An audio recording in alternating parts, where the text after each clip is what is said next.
As we enter the second half of this year, we edge closer to the launch of the Samsung Galaxy S23 Ultra. So with Samsung latest foldables now official, all eyes are on the Galaxy S23 Ultra, and what new upgrade the handset is bringing to the table. Now the Galaxy S23 Ultra is also going to be the first phone to feature the new UFS 4 flash storage, which is pretty much twice as fast as the previous UFS 3.1. Ice Universe mentions that the S23 Ultra is almost unchanged compared to its predecessor as far as the design is concerned. It's going to be equipped with an impressive 200-megapixel ISOCELL HP2 sensor, and this is of course going to be used for the main camera. It's reportedly coming with new Hexa squared pixel binning technology. That means we're going to get low light performance on top of a very high-resolution photos and videos.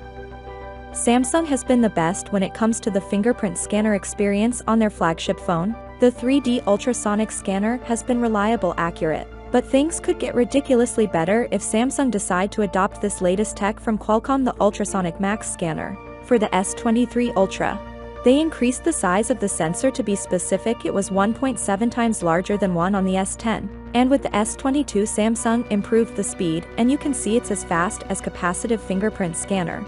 The US company announced an upgrade to the ultrasonic fingerprint scanner called the 3D Sonic Max, which promises to accurately scan a fingerprint in 3 dimensions. We'll probably get a better display with even thinner bezels than ever, but the main design elements are going to remain very similar.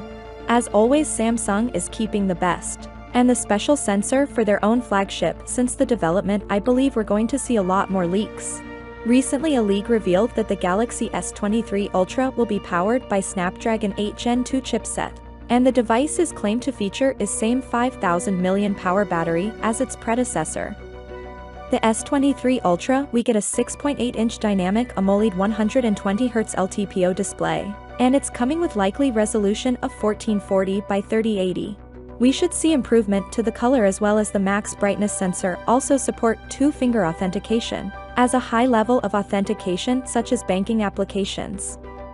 As rumors suggests, the Samsung Galaxy S23 Ultra will have a 200-megapixel camera. That would be up from the 108-megapixel main camera on the Galaxy S22 Ultra, so quite an upgrade in terms of megapixel. So, without being said, let me know your thought in the comment below, and if you are new here, please subscribe. Peace out.